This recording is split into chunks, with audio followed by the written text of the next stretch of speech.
అందరికీ నమస్కారము. ఈరోజు మహాభారతంలోని మరొక కథ భృగు వృత్తాంతము. ఇక కథలోనికి వెళ్ళిపోదాం. భృగుడు అనే బ్రాహ్మణుడు ఉండేవాడు. అతని భార్య పులోమ. ఆయన ఒకనాడు అభిషేచనానికి వెళుతూ అగ్నిహోత్రాన్ని జాగ్రత్తగా కాపాడుతూ ఉండమని గర్భవతి అయిన భార్యకు చెప్పి వెళ్ళాడు. అంతలో పులోముడనే రాక్షసుడొచ్చి ఆమెను చూసి ఎవరీమే అని అగ్నిహోత్రుణ్ణి అడిగాడు. అగ్ని సందిగ్ధంలో పడ్డాడు. నిజం చెప్పటమా మానటమా? నిజం చెబితే భృగువు శపిస్తాడు. ఎందుకు చెప్పావని. చెప్పకపోతే అసత్య దోషం అంటుతుంది. ఎలాగూ అనుకున్నాడు. శాపాన్ని ఏదో విధంగా తీర్చుకోవచ్చు. అసత్యమాడిన పాపాన్ని తీర్చుకోవడం అసాధ్యమని భావించి ఏమైతే అదే అవుతుంది, సత్యం చెప్పడమే శ్రేయస్కరం అనుకున్నాడు. ఈమె భృగుని భార్య పులోమ అని చెప్పాడు. అలా చెప్పు, నిజానికి ఈమె నాకు భార్యగా నిర్ణయింపబడింది. భృగుడు చేసుకున్నాడు అని వరాహ రూపంలో ఆమెను ఎత్తుకుపోయాడు పులోముడు. అలా వెళ్తుండగా గర్భస్థ శిశువు వెలుపలికి వచ్చాడు. అలా రావడం వలన ఆయనను చవనుడు అన్నారు. అతడు 1000 సూర్యుల తేజంతో వెలిగిపోతున్నాడు. ప్రళయకాలం నాటి అగ్నిని పోలిన దీప్తితో ప్రకాశిస్తున్న చవనును చూడటమేమి, ఆ రాక్షసుడు భస్మం కావడమేమి ఒక్కసారే జరిగిపోయాయి. ఆ బిడ్డనెత్తుకొని పులోమ ఆశ్రమానికి తిరిగి వచ్చింది. రాక్షసుడు ఆమెను తీసుకువెళ్తున్నప్పుడు దుఃఖించిన కారణంగా వెలువడిన ఆమె కన్నీళ్లు ప్రవాహంగా మారి నదీ రూపాన్ని పొందాయి. బ్రహ్మ ఆ నదికి వధూసర అని పేరు పెట్టాడు.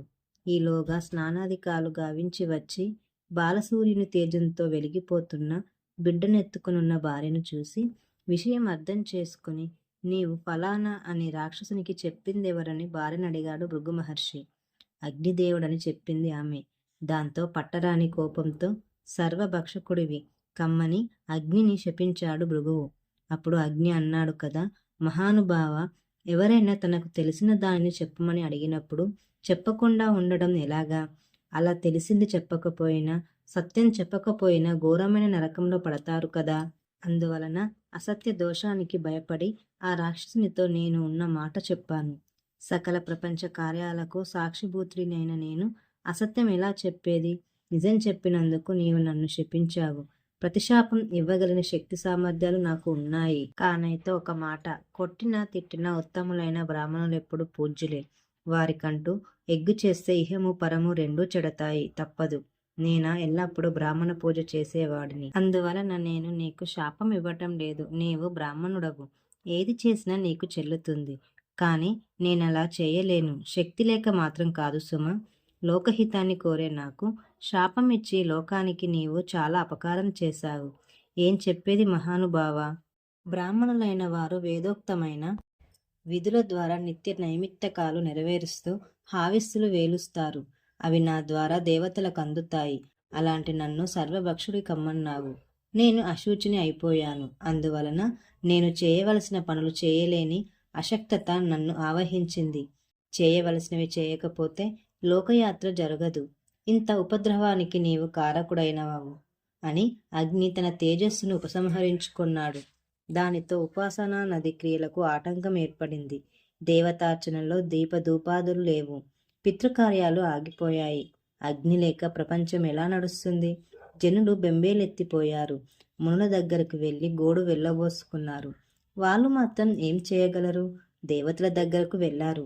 వారు వీరు అంతా కలిసి బ్రహ్మ దగ్గర మొరపెట్టుకున్నారు. ఆయన అగ్నిదేవుణ్ణి పిలిపించి ఇలాగన్నాడు. మహానుభావ అగ్నిదేవ, సకల భూత సంతానానికర్తవు నీవు.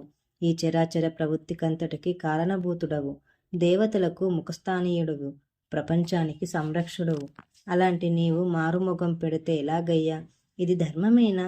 భృగుమహర్షి నిన్ను సర్వభక్షుడివి కమ్మన్నాడు. నిజమే, ఆయన మాట అమోఘం. కార్యం మించినదైనప్పుడు చేయగలిగింది లేదు కదా.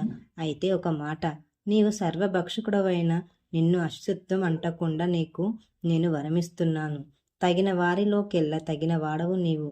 పూజింపదగిన వారిలో మొదటి వాడవు కనుక వేదోక్తమైన కార్యాలలో బ్రాహ్మణులకు సహాయభూతుడవై సకల సహకారాలను అందిస్తూ ప్రపంచాన్ని నడిపించవలసింది అని ప్రార్థించాడు. ఆ విధంగా బ్రహ్మ భృగుని మాటను నిలబెట్టాడు. అగ్నిని సంతృప్తిపరిచాడు అని చెప్పి శౌనకాది మహర్షులకు ఈ కథ ఉగ్రశ్రవణుడు ఇలా వివరించాడు. దీనికి అనుసంధానంగా రురుని కథ ఉంటుంది. ఈ కథ గనుక మీకు నచ్చినట్లయితే ఛానల్ని లైక్ చేసి మరియు సబ్స్క్రైబ్ చేసుకోండి.